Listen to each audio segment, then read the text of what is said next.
Hello and welcome to Take Control by Cultivating Intentional Culture. With us today presenting is Chris King.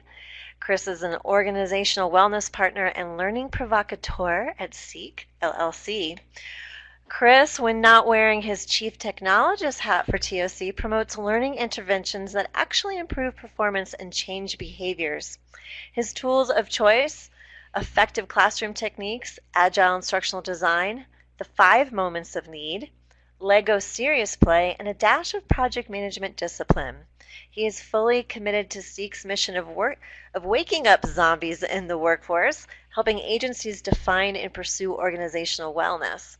Chris is a project management professional, a certified Scrum Master, a certified Moments of Need designer, and a certified facilitator in Lego serious play. He's currently working with several teams who have a need to refine and modernize their typical approach to L&D. So let's please welcome Chris. Chris, I will move layouts to your slides, and the floor is yours. All right. Thank you, Mel. I really appreciate that introduction, and I think I wrote it pretty well. So, um, hello, everybody, and welcome. It's great to be here with you. As Mel mentioned, I am on the executive board with the Training Officers Consortium, and there I serve as the chief technologist. But today I am coming to you as a practitioner of intentional culture. And so I just want to make that clear that this is not TOC speaking. This is Chris speaking. And so what I want to cover with you today is a little bit about defining culture and proving that it matters. I want to talk to you about how to build intentional culture with values, behaviors, and rituals. And I want to share with you some current research on culture and give you some actionable takeaways. This was one of those presentations where this weekend I discovered an article, a Harvard Business Review article, that completely changed everything about how I was going to present things. And so I have been scrambling to update my presentation because, as my friend Megan Torrance likes to say, if you don't think of one thing that completely changes the way you're approaching a project in the middle of the whole thing, you're not really trying. And so I am going to really try today to give you some actionable takeaways to work on your culture, your intentional culture within your team or your organization.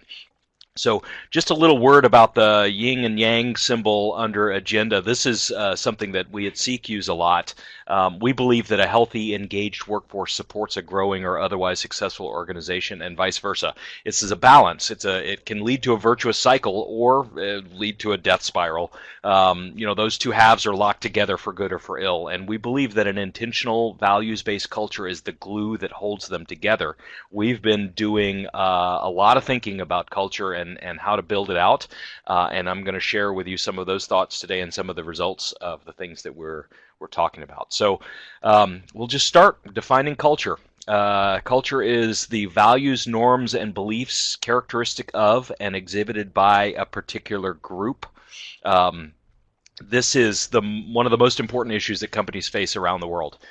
In 2015, Deloitte had a study that showed 87% of organizations citing culture and engagement as one of their top challenges, and 50% called that problem very important. So doesn't it feel like it's more important than ever in this world where we've all kind of been spun off to go it alone? It's shifting the culture of any organization takes time, effort, and commitment. But what we found is that it really always begins with clear, visible changes in behavior, especially by leaders in the organization. So we're going to talk a little bit about that. But before I do, I have my obligatory Dilbert on culture. I think I'm contractually obliged to provide a one Dilbert cartoon per presentation at least once a quarter. So here it is. Show of green check marks. How many of you can explain at least one aspect of your corporate culture? Because really, the sad part about this Dilbert is that the pointy-haired boss can actually verbalize the culture. So, just curious. Go ahead and give me a green check mark if you know or can tell, can say out loud some aspect of your corporate culture. And then my follow-up question is that the official corporate culture? or is it just the culture in your team?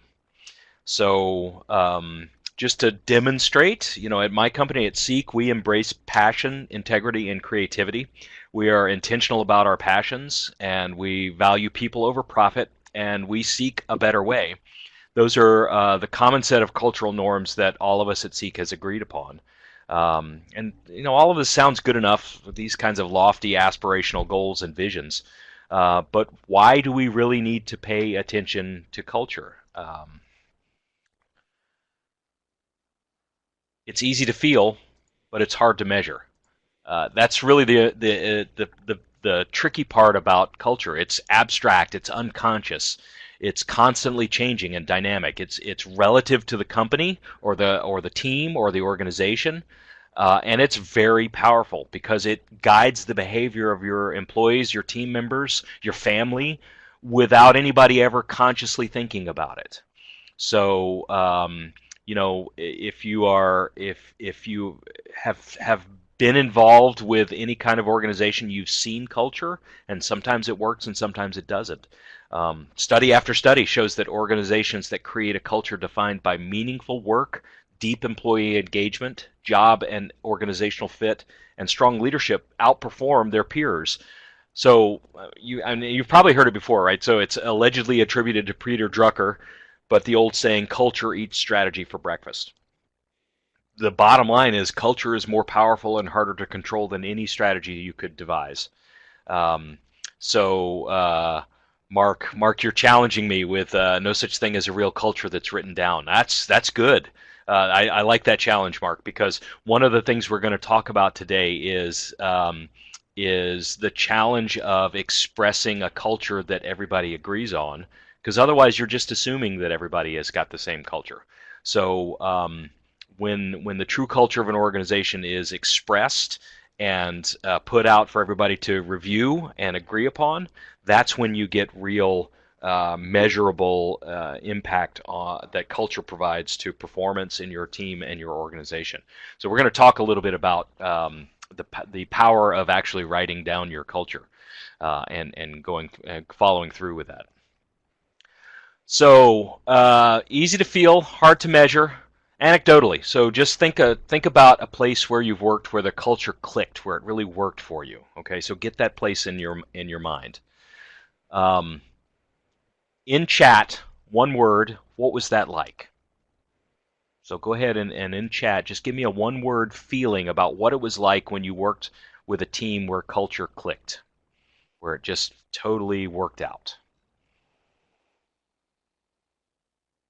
Trust, uplifting, inspiring, peace, calm, cohesive, magical. I like that, Milton. Engaged, satisfied, cohesive, appreciated, respect. Oh, flow. Yes, Robert, that's a good one. Flow.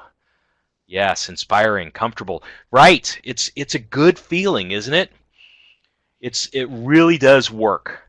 Now, sorry to do this, but let's think about the negative side of it. So, have you worked in a place where the culture was toxic for everyone or for you?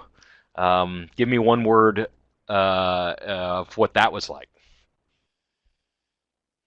A nightmare, painful, negative, gossipy, tiring, demoralizing, insane.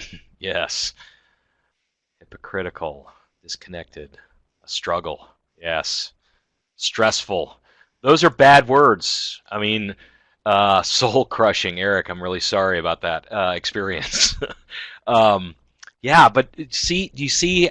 It's easy to feel, but if I were to ask you what made it that way, you might be able to articulate that, or you might not. It might have just been a feeling. So in April of 2020, Gartner published the results of a survey from heads of HR and a workforce survey with employees across levels, functions, regions, industries. It was a pretty comprehensive survey, and it revealed three workflow gaps or workforce gaps in knowledge, management, and or knowledge, mindset, and behavior. Sorry. Um, these gaps in one of those three areas generally tend to interfere with employees' ability or willingness to apply the organization's desired culture. So let's take a look at some of the qualitative benefits that this Gartner study exposed. Right. So right off the bat, the one that jumped out at me was a plus 22% on employee performance. You want to quantify that? That means that you could work 4 days and get 5 days worth of work done. How's that? Would that be a great benefit to having a culture that everybody was aligned with and really was kind of firing on all cylinders? 22% boost in employee performance, 8% boost against talent management goals, 9% on performance against revenue goals. I mean, these are measurable impacts to having an alignment between your workforce and your culture. So it's important to know what we're talking about here. So in the Gartner survey, the knowledge area was about making sure that everybody in the organization understood what senior leaders thought about where the culture should be. So it's the senior leaders communicating what the culture should be out to everybody, and then they took that and made it a mindset. So they believed that the culture would make the organization more successful, and they were personally committed to upholding it. And then their behaviors reflected that. So the Gartner study found that there were three barriers to what they call this workforce culture alignment. So one of the first barriers was how leaders reinforce the culture through processes and systems, and the reverse of that was how they removed systematic barriers in the functions or in the employee groups that kept people from reinforcing culture. The second thing was how organizations measure and understand their culture. And the third was how employees apply culture in their day-to-day work. And so I'm here to tell you that we have a way for us to apply culture and to measure and understand their culture within their organization. So let's talk a little bit about this. So this is something that we at Seek call our intentional culture plan.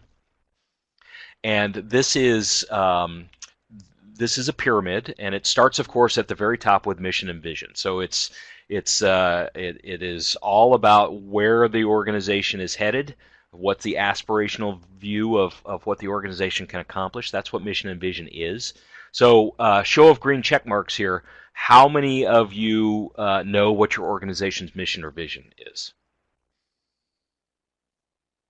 I'm always interested in this. So some of you, a few. Okay. All right. That's good.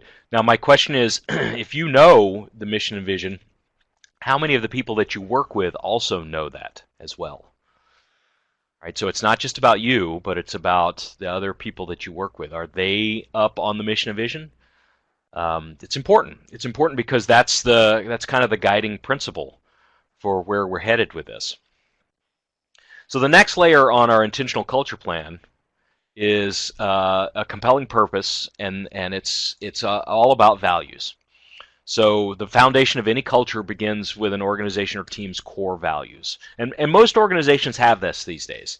But one thing that the next step, one thing that organizations have not done is take the next step, and that's really to define the behaviors that demonstrate the values. So behaviors are the application of true values. I mean, the definition of behavior is the way we respond or act in response to stimuli. So behaviors reinforce the capital V values by explicitly stating what someone does when they're living those values. So then the next step of this compelling purpose layer here is ritual. So rituals are prescribed behavior employed on some sort of fixed schedule or as a guaranteed response. So that's every time X happens, then Y will happen. That's the official definition of a ritual. But rituals in this instance reinforce behavior by making them normal. They reinforce behavior by carving out time and formalizing that behavior. In today's world, you have to define rituals to make all of this normal, because otherwise everything gets washed away in the day-to-day activities, the fires that we fight, the perpetually urgent stuff that we're dealing with. All of that is washed away. So we have to carve out time to do rituals, and we're going to talk a little bit more about rituals in a minute. Um, the bottom layer of our intentional culture plan is 5 primary applications where culture can be reinforced and infused. So it's hiring, it's training, it's communicating, it's coaching, it's measuring. These applications are the embodiment of the culture. It's the place where the organization either embraces the culture or sets the stage for a disengaged workforce. Our unofficial mission at Seek is to rid the workforce of zombies. And zombies come about because of disengaged people. And people get disengaged from their organization because they tend to see a lot of hypocrisy in the organization. And hypocrisy is when professed values are not matched by observed behaviors. And so the foundation of our intentional culture is defining those values, those behaviors, and those rituals so that you can build those in to hiring, training, communicating, coaching, measuring. Right, Yvonne, yes, I have been at your job, wherever it is. I've been there several times around, and I'm trying to do something about it now. Yes. So we're looking to integrate values, behaviors, and rituals into the things we do, and hiring, training, communicating, coaching, and measuring are the places where we can specifically apply those values, behaviors, and rituals and make them actionable and make them visible. So, Mark, back to your comment that if it's written, it's not really culture. Sure, that's fine, but we want to actually be able to express that and make sure that everybody agrees on how we're applying the mission, the vision, the values, the behaviors, and the rituals. So given our time constraints today, I'm going to focus on the middle row, values, behaviors, and rituals.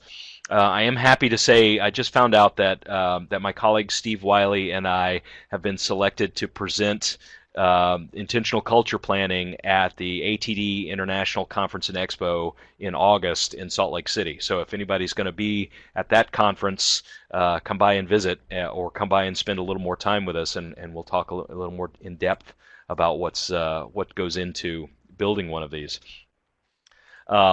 So let's move on to talking about establishing behaviors and rituals that build a positive team culture. Right, so behaviors are ways to create opportunities for two-way dialogue. So this is they should focus on a realistic picture of both positive and negative implications of the current situation. Right, pandemic or not, behaviors are an opportunity for us to discuss how we want to act on the job and agree upon it. It's important to remember that employees are stakeholders. They are key stakeholders in this. So you have to, as a management, as an organization, you have to show them that you plan to look out for them in the long haul. That is out of vogue in today's workplace. To say that we're going to be engaged in a long relationship, but studies show again and again that engaging employees with this kind of long-term view is the way to keep them engaged and productive in your organization. So you have to model the right behavior. So I picked a picture of washing hands. That is something that over the last year in my family I've had to model the behavior. I have an almost 12-year-old at home, and he does not like washing his hands. So I have had to model that behavior over and over again over the last year, because it's important to do, and this is how we're going to get there with the behaviors that we're going to create.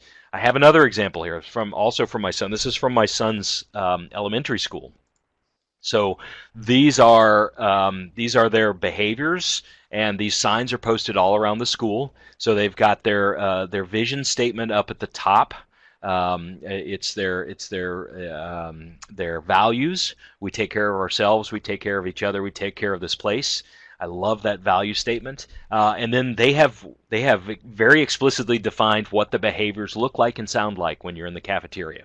So how do you take care of yourself, each other, and take care of this place? You come prepared, stay seated, eat first. You have level 2 voices when you're in the hallways like this one. You face forward, you keep your hands in your own space, and you lower your voices. You don't be as loud as you are. By the way, level 3 voices are only allowed on the playground in this elementary school. But I think this is a great example of how you define behaviors and make them explicit so that people know what to do in order to be able to model the values that you agree upon. Um, so let's talk a little bit about rituals. Prescribed behavior that reinforces culture. That's what rituals show what is valued. So in chat, aside from sleeping, eating, and the obvious things, what are one thing that you do every day? In chat, what is one thing that you do every day that's important to you? Meditate, pray, exercise, devotion, journal. Yes, walk. Yes, drink coffee, Eric. Yes, I totally subscribe to the drink coffee every day. Oh, Shanda, wine. I knew you were going to go there. Caroline, you're adding weights to your walking. I'm impressed. So, right, these are the things that are important to you. Right? These are the things that are important, that the things that you make time for. Right? So if you exercise every day, what does it say about the value you place on your health or fitness? If I work past dinner time 2 or 3 or 4 nights a week, what does it say about the value that I place on my own personal time? Rituals make time for what matters most. So there's a time management expert named Laura Vanderkam who studies how busy people spend their lives. She's got a great TED Talk about how elastic time can be. And she was, in her TED Talk, she was explaining how she was studying some very busy professionals and how they choose to spend the 168 hours of their week.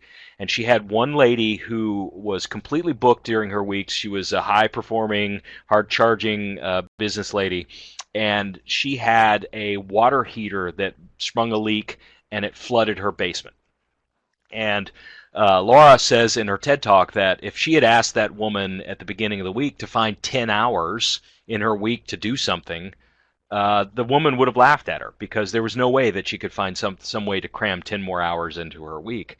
But when push came to shove and her basement got flooded, she found 10 hours to clean up, to call the people to come make the repairs, and to do the things that needed to be done.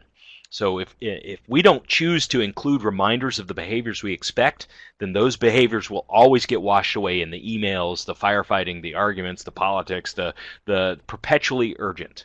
So rituals make time for those things that are important. And quite frankly, the perpetually urgent will always be there to take up any extra time. So rituals help guard against that. So let me show you some examples of rituals. TOC's very own Steve Dabrowski works for Cornerstone, and when the pandemic shutdown happened back in last March, their company came out with an immediate guideline for everybody that says meetings will start 5 minutes after the hour, top or bottom of the hour, and will only run for 25 minutes or 50 minutes and no more. And so as an organization, that became a ritual for them, which helped guard helped guide the behaviors of what it was going to be like to work in a 100% virtual Zoom meeting filled world. I thought that was a great example of how you can design a ritual that's going to trace back to values that say we value our people. Some things like one day a week meeting free. My company Seek promotes a monthly wellness challenge. This month it's get a good night's sleep is our monthly wellness challenge. How about have a ritual to discuss the culture monthly? That's a great ritual because then you're actually checking in with your culture, some aspect of your culture, and you're being explicit and talking about it with your organization, with your team. So these are great examples of rituals. And let me show you here now how it all comes together in a package that everybody agrees on. Or maybe not. Hold that thought. But this is what it looks like for Seek. So this is our trifold Seek Credo card, front and back. It's modeled after the famous Ritz-Carlton Credo card. And I carry one in my wallet. I didn't want to show you that one because it's a little worn. But this spells out very clearly our mission and vision is here, and our core values are here. The behaviors that we expect are here on this side of the card: passion, integrity, creativity. I mentioned we try to be intentional. We value people over profit. We always seek a better way with our creativity. We explicitly spell out our rituals. Um, so you can create something like this in a way to be more explicit with your culture so that it makes it easier for people to agree or disagree, to decide whether they want to be a part of that. And remember, culture is dynamic, so it's always evolving. And one of the things we do at Seek, we every month we sit down and we pick one of the things on our Credo card and we talk about it. Just last week we talked about our wellness challenges, and we realized, at least I realized, that I had been confusing our Seek wellness challenge with our organizational wellness challenge, which is something that's externally facing. And I realized that I hadn't been following our internal wellness challenges because I was confused about that. So it's great to check in with those things. How does this all work? Let's explore how it works together. So you can leverage culture as a tool for improving the performance of your employees. You can apply that to your team or even your broader organization. It doesn't really matter where you are. You have some control over something. So no matter where you are in the food chain, you're going to be able to impact how your team thinks about culture. So think about a team that you've joined in the past that had a well-defined culture, good or bad, but a well-defined culture, and you knew that coming into the team, or you quickly discovered it. So fix that in your head, thinking about a team that you joined that had a well-defined culture. I'll bet you worked hard to fit in at first, right? You paid attention to the little details about how the team worked. You conformed in order to get along with everybody during the forming and the storming phases of that team development. So my question for you is: was that conformance, the way that you leaned into the culture of the team, did it last? Were you able to maintain your conformance? If it didn't, was it the culture, or if it did even, was it the culture that fit with your values, or were you able to influence the team's culture to come around to you, or did you find that your values were morphing a little bit or evolving a little bit to match the team? Um, or maybe it worked out for a little while, but then it didn't work. So that's kind of what happened to me. I was, Here's my there I was story. So there I was. I was at a mid-sized government consulting firm for several years. I was making a splash. I was doing good work there. I was working with a team. It was rewarding work with government clients that needed help, and we felt like we were making a difference. I got promoted from senior learning consultant to principal in less than a year, which was pretty amazing. My boss told me that was like getting nominated for the All-Star team my rookie year. Still waiting for the pay raise for that though. But it was a nice, the title changed, and it felt like I was moving and shaking. And then suddenly something changed. Everything was rubbing me the wrong way. The projects dried up, and now my bosses were talking about sending me into a proposal tank for a year or more because it was hard to find billable work for me. I mean, that's like being sent to Siberia. So what happened? Did my cultural fit change? Did my values change so that my personal approach to things were different? I mean, I still valued hard work. I still valued getting stuff done. I was still working hard to please the client, but it was the company's culture that had shifted under me. The old way of doing business wasn't working, and something had to change. So this probably sounds familiar because that's what we've lived through in the last year. In this story's case, in my case, the company had run up against some financial trouble, and they needed to change the way they were doing business in order to survive. One of the casualties was the cultural fit that I had previously enjoyed. And the new approach that they took, and I'll have to admit, the culture that I helped managers and senior managers embrace and implement through training courses that I was teaching, they just didn't work it for me anymore. So I wound up leaving the company. And this is a classic case of cultural fit versus cultural adaptability. So let me tell you a little bit about what I mean on that. Yes, Yvonne. Yes, when there's an us versus them situation, that is your culture versus somebody else's culture, right?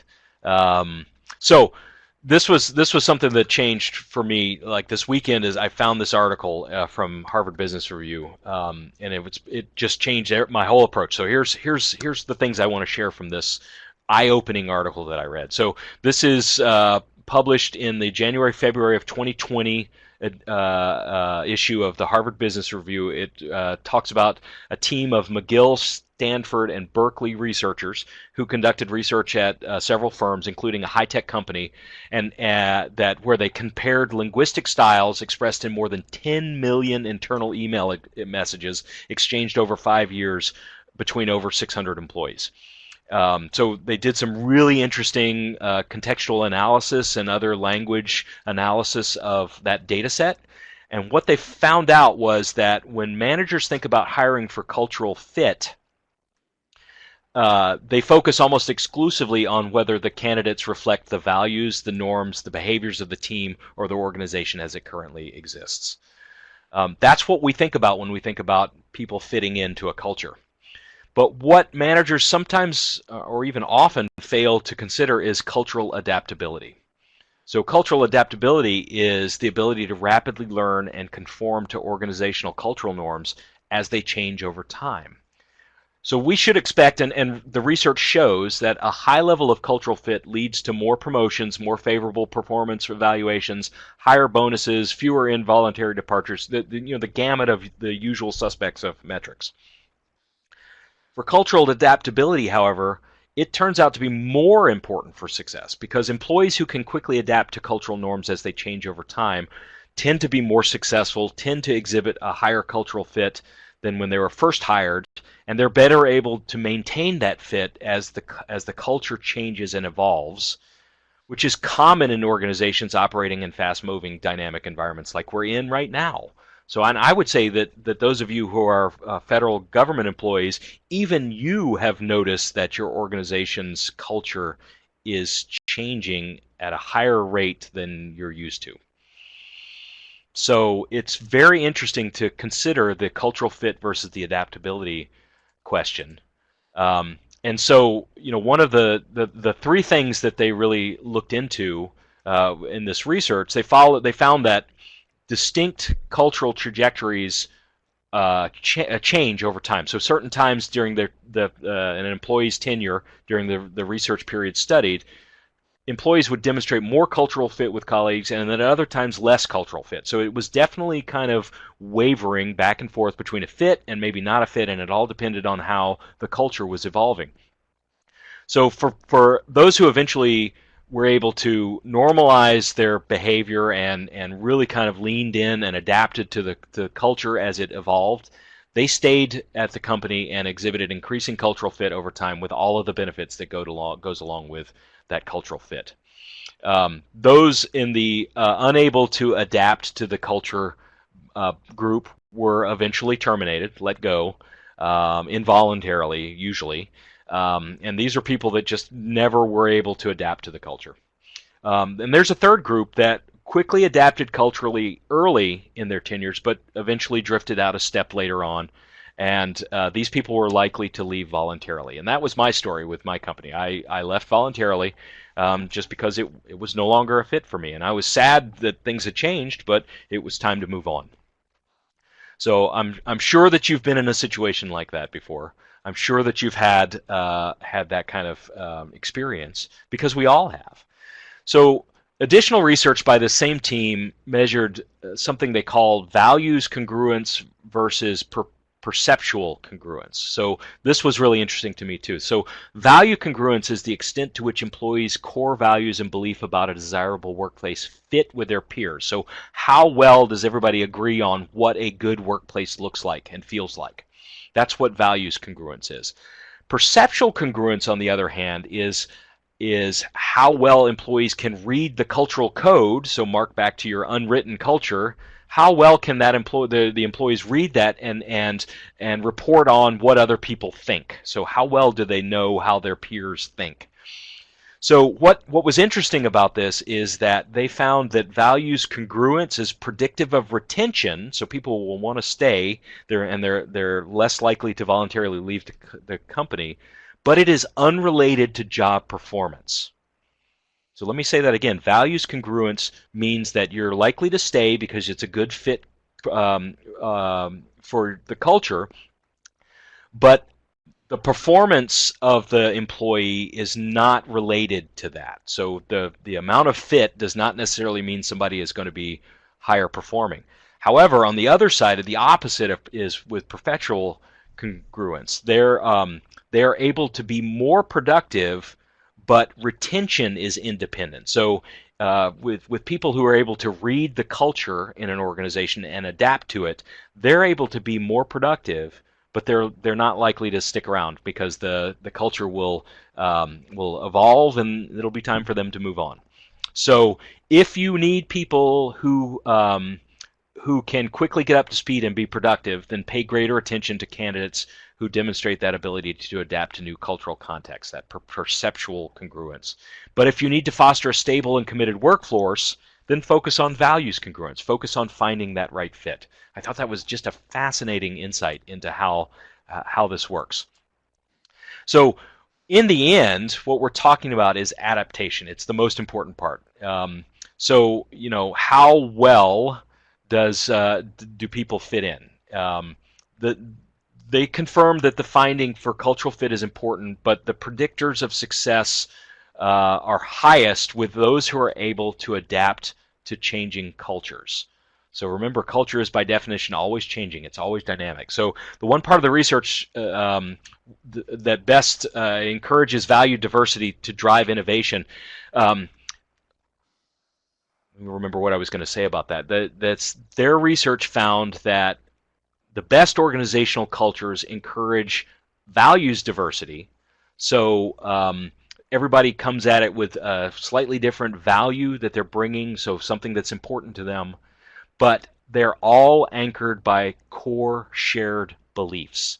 So you can encourage diverse cultural ideas amongst your employees, but it's important to agree upon a common set of norms and beliefs. So think about that for a moment. The researchers measured interpersonal cultural diversity, or how many different sets of values and beliefs existed in the organization. Those with high interpersonal cultural diversity had employees with a large number of ideas and beliefs about how to accomplish tasks within the company, but the research showed that those organizations that thrived were not only able to function and thrive with those diverse cultures, but they were able to do so because they were anchored by a core set of shared beliefs.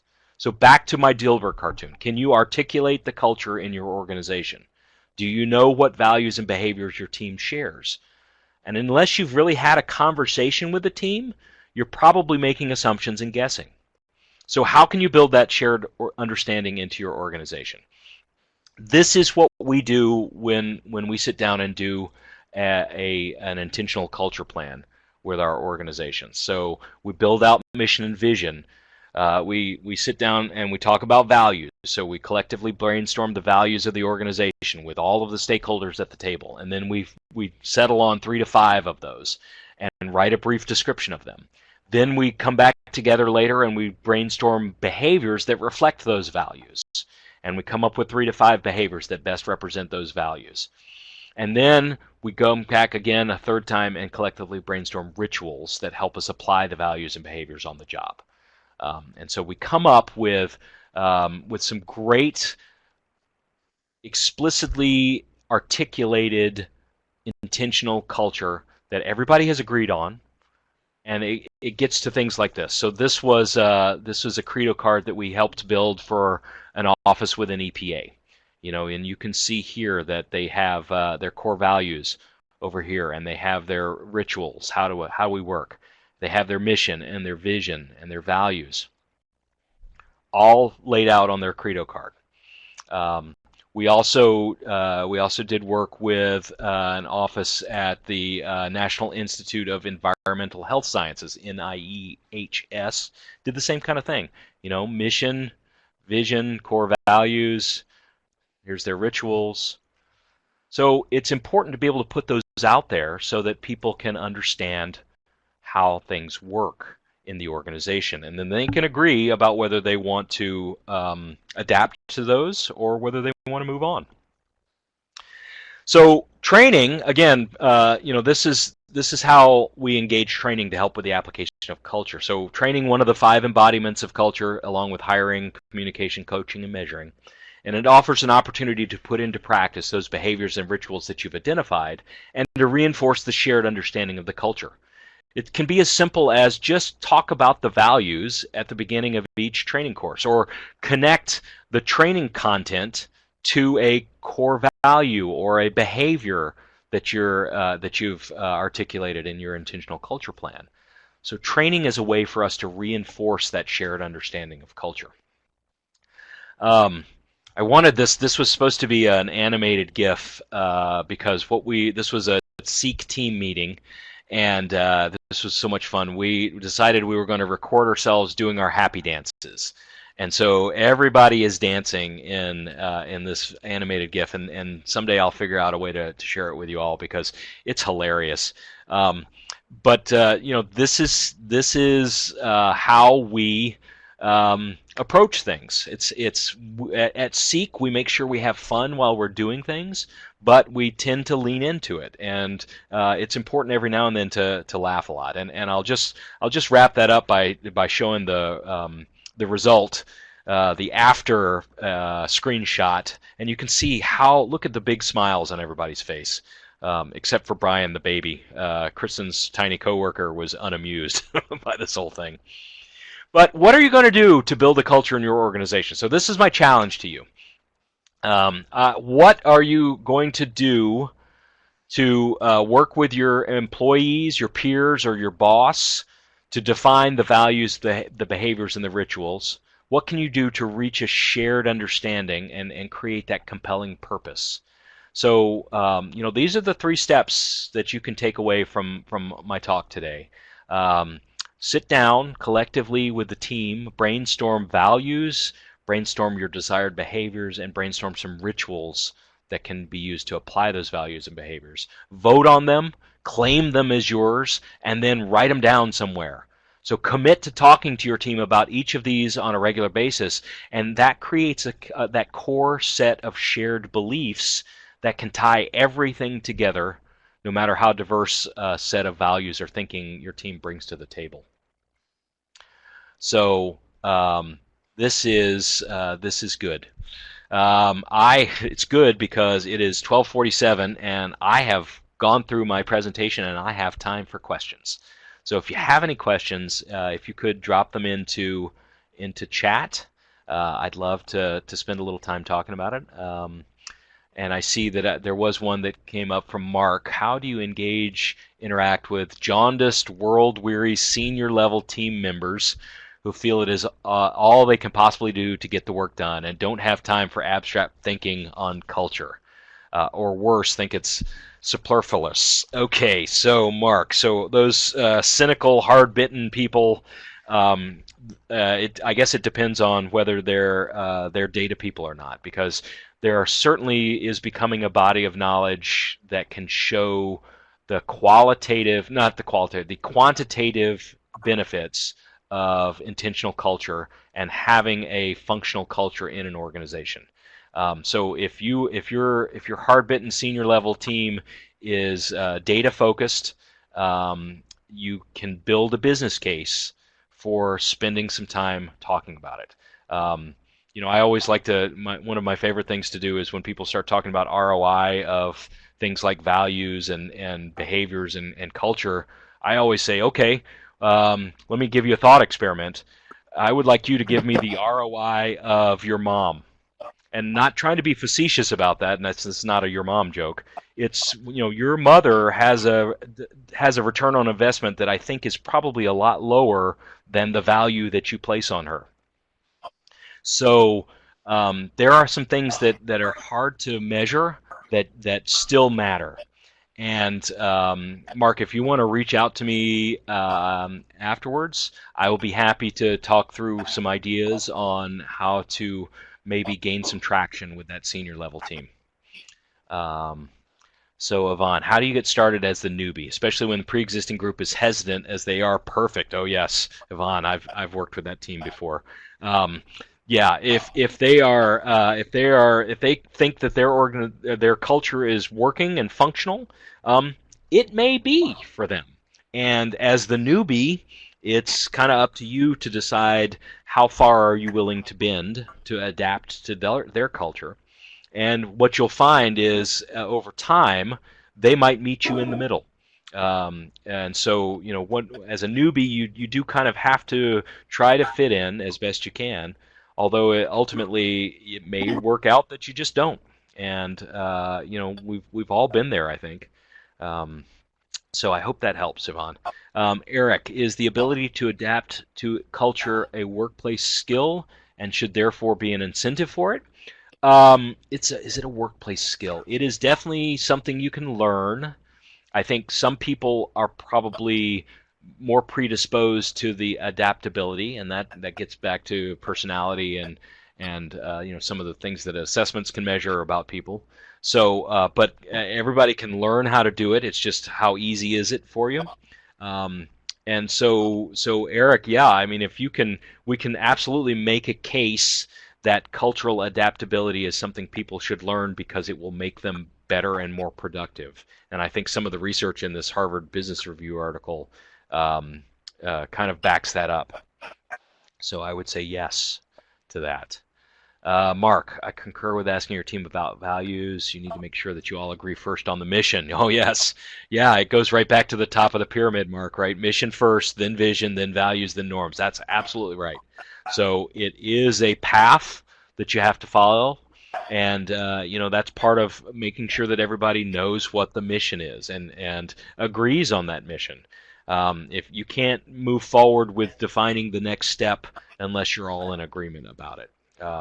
And agreement does not mean that you all are 100% behind it. It really means that you've reached consensus and we can live with it, and we're going to do our best to do the things that mission or that vision calls for us to do. Um, yeah, Yvonne, forced together as a result of migration. That's a tough situation. So you wind up. This is kind of like I don't know how many of you watch Survivor. But when the tribes merge, it's always that kind of it's one culture versus another, and eventually one gets voted off the island, or everybody adapts and they create a new culture. And so, Yvonne, one of the things that you can do with your team is talk about the culture, and by talking about the culture, you bring everything out to the front where it may actually be that people don't realize their behaving or their rituals or their values reflect this, or that they profess their certain value, but their actions don't back it up. And that kind of hypocrisy is the kind of stuff that you can call out if you have had that conversation about values. So, good. All right. Well, so thank you, everybody. I really appreciate the opportunity to share this. I love reading up about culture, and it's an amazing field right now because there's so much going on in terms of quantifying it and measuring and metrics, and how to get into actually pulling out the impact of culture in an organization. It's an exciting time to be involved in that. So I'm going to go ahead and wrap up with our closing slides.